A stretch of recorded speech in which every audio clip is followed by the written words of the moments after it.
All right, what's going on, you guys? So I wanted to talk about a development diary from the Grand Tactician. If you guys are not familiar, these are the guys making the Civil War. It's basically, it's actually a really cool grand strategy Civil War game, and it combines strategic and tactical warfare. We actually did, me and the Historical Gamer did an interview with the Tactician on our podcast called Single Malt Strategy. So if you want to like go into that and take a look at that, there's some really great information that we're talking about.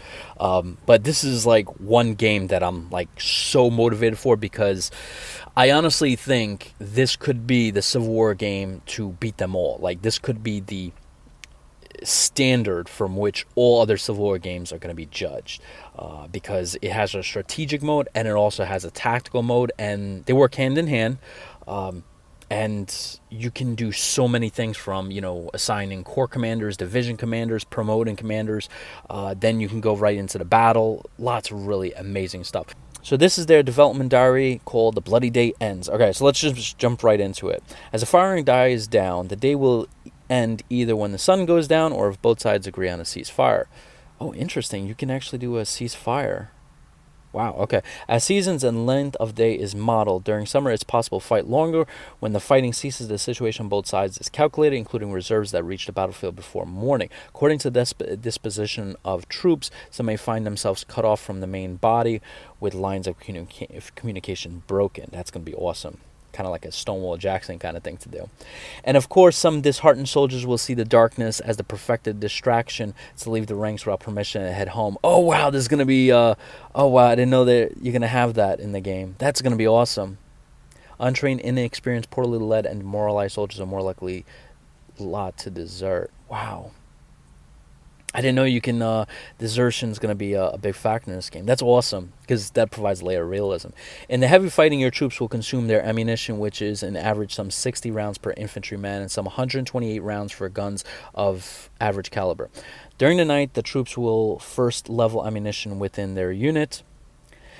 Then they will await the arrival of their supply train.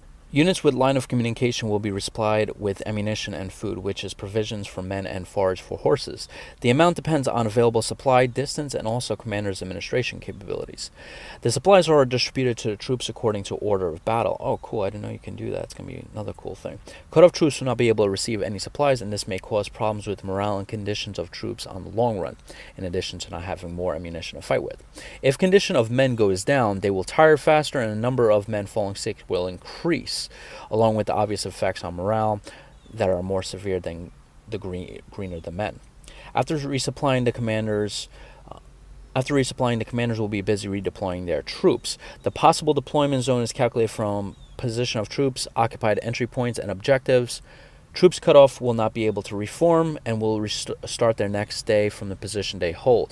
During the night, positions can also be improved with engineers building barricades and digging trenches. That's awesome. And of course, the generals will consider the situation and formulate plans for the next day to overcome the enemy. Or if the situation looks dire, maybe try to slip away and withdraw from the field to fight another day. Cool.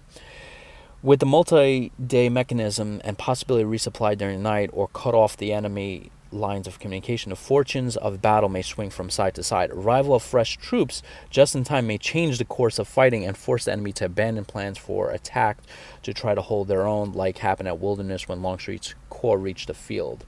More respy, chief designer. Okay, wow, this is awesome. This is awesome. Wow.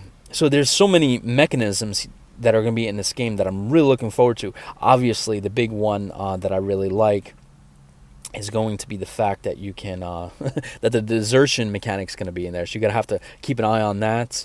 The supply mechanics is going to be also another big thing. I really like that. Also, the ability to cut off troops, because like that was critical. That like Stonewall was a big